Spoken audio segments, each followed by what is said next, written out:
Assalamualaikum warahmatullahi wabarakatuh. Saya Putri Rodia Uliani dengan NIM C1C01815, Program Studi Akuntansi Fakultas Ekonomi dan Bisnis Universitas Jambi, akan mempresentasikan dan menjelaskan materi akuntansi syariah. Di mana dalam pertemuan kali ini saya akan membahas mengenai kerangka dasar penyusunan dan penyajian laporan keuangan syariah. Di mana dalam materi ini terdapat dua pembahasan. Memasuki pembahasan yang pertama yaitu mengenai kerangka dasar penyusunan dan penyajian laporan keuangan syariah berdasarkan PSAK. Yang pertama itu ada tujuan kerangka dasar, di mana kerangka dasar penyusunan dan penyajian laporan keuangan syariah ini digunakan sebagai acuan bagi yang pertama itu penyusunan standar akuntansi keuangan syariah, yang kedua penyusunan laporan keuangan, yang ketiga auditor, dan yang terakhir yaitu para pemakai laporan keuangan. Yang kedua yaitu pemakai dan kebutuhan informasi. Pemakai dan kebutuhan informasi antara lain yaitu seperti investor sekarang dan investor potensial, karena mereka harus memutuskan apakah akan membeli, menahan atau menjual investasi atau penerimaan dividen. Yang kedua yaitu ada pemilik dana hard, yaitu untuk mengetahui apakah dana hard dapat dibayar pada saat jatuh tempo atau tidak. Yang ketiga yaitu pemilik dana syirkah temporer, untuk pengambilan keputusan pada investasi yang memberikan tingkat pengembalian yang bersaing dan aman. Pemakai dan kebutuhan informasi lainnya yaitu seperti pemilik dana titipan, pembayaran dan penerimaan zakat, pengawas syariah, karyawan, pemasok dan mitra usaha lainnya, pelanggan, pemerintah, dan masyarakat. Yang selanjutnya yaitu paradigma transaksi syariah, di mana transaksi syariah didasarkan pada paradigma bahwa alam semesta diciptakan oleh Tuhan sebagai amanah dan sarana kebahagiaan hidup bagi seluruh umat manusia untuk mencapai kesejahteraan hakiki secara material dan spiritual. Asas transaksi syariah ada 5 yaitu antara lain persaudaraan, keadilan, kemaslahatan, keseimbangan, dan universalisme. Yang selanjutnya yaitu karakteristik transaksi syariah, di mana karakteristik transaksi syariah yaitu antara lain transaksi hanya dilakukan berdasarkan prinsip saling paham dan saling ridho. Yang kedua yaitu prinsip kebebasan bertransaksi diakui sepanjang objeknya halal dan baik. Uang hanya berfungsi sebagai alat tukar dan satuan pengukur nilai, bukan sebagai komoditas. Yang selanjutnya yaitu tidak mengandung unsur riba dan tidak mengandung unsur kezaliman.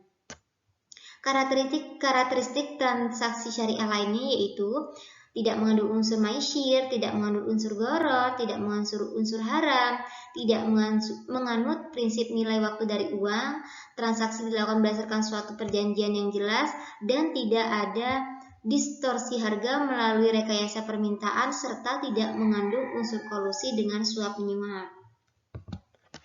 Yang selanjutnya yaitu tujuan laporan keuangan, di mana laporan keuangan ini bermanfaat bagi sejumlah besar pemakai dalam pengambilan keputusan ekonomi. Yang selanjutnya yaitu bentuk laporan keuangan, di mana bentuk-bentuk laporan keuangan ini yaitu antara lain posisi keuangan entitas syariah, informasi kinerja entitas syariah, informasi perubahan posisi keuangan entitas syariah, informasi lain, dan catatan dan skedul tambahan.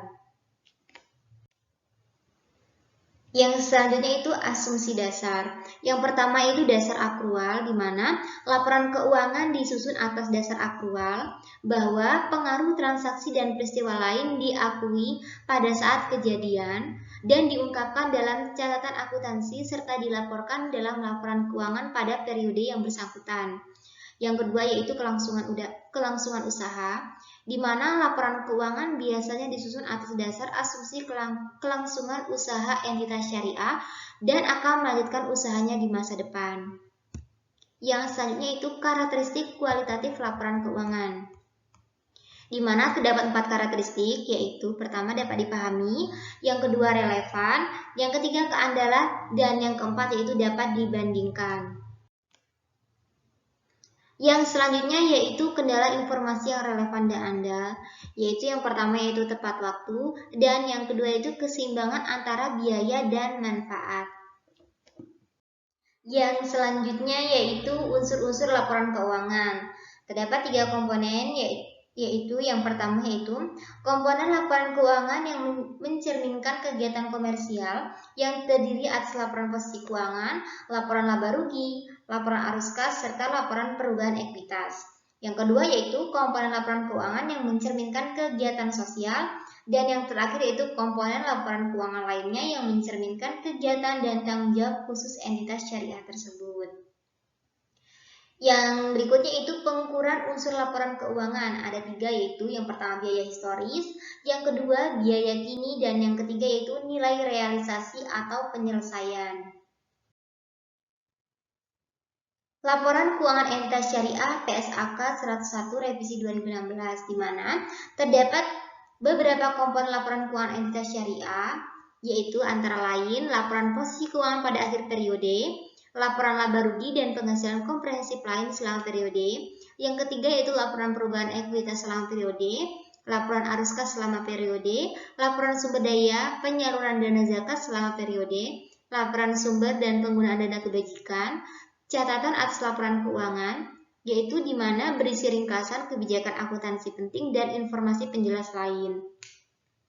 Yang kedelapan yaitu informasi komparatif mengenai periode sebelumnya dan laporan posisi keuangan pada awal periode komparatif yang disajikan ketika entitas syariah menerapkan suatu kebijakan akuntansi secara retrospektif atau melakukan penyajian kembali pos laporan keuangan.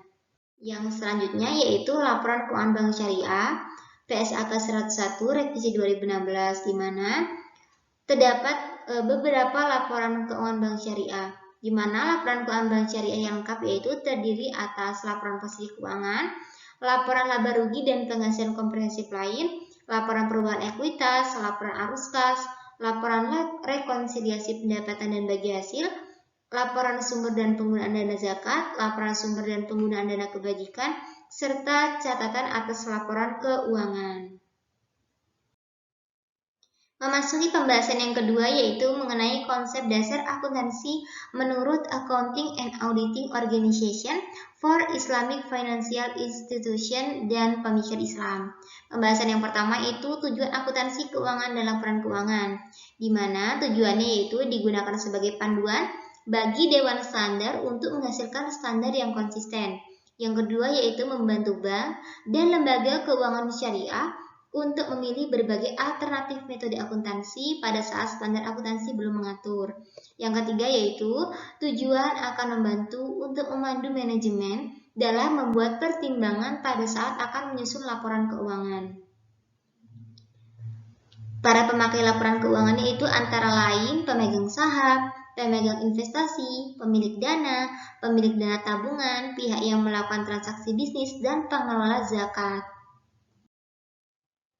Yang selanjutnya yaitu paradigma asas dan karakteristik transaksi syariah, di mana terdapat prinsip dasar dalam ekonomi Islam menurut Ibnu Al-Arabi, yaitu yang pertama, tidak boleh adanya bunga dan perdagangan tersebut adalah halal.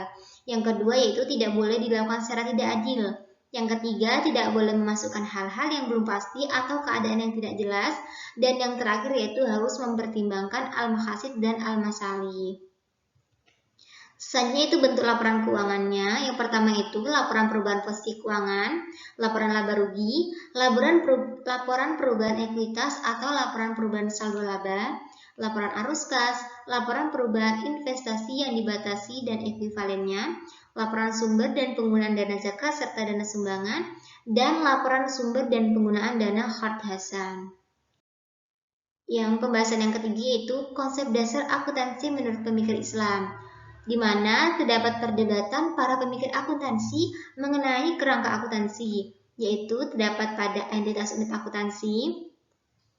Yang kedua yaitu kegiatan usaha yang berkelanjutan, periodisasi, satuan mata uang, konservatif, harga perolehan, penandingan antara pendapatan dan beban, dasar akrual, pengungkapan penuh, dan substansi mengungguli bentuk. Yang kedua yaitu adanya beberapa pemikiran ke depan seperti yang pertama itu neraca yang menggunakan nilai saat ini, IFRS, dan laporan nilai tambahan. Sekian presentasi dari saya, semoga bermanfaat untuk kita semua. Atas kesalahan dan kekeliruannya, saya minta maaf yang sebesar-besarnya. Saya akhiri, wabillahi taufiq wal hidayah. Wassalamualaikum warahmatullahi wabarakatuh.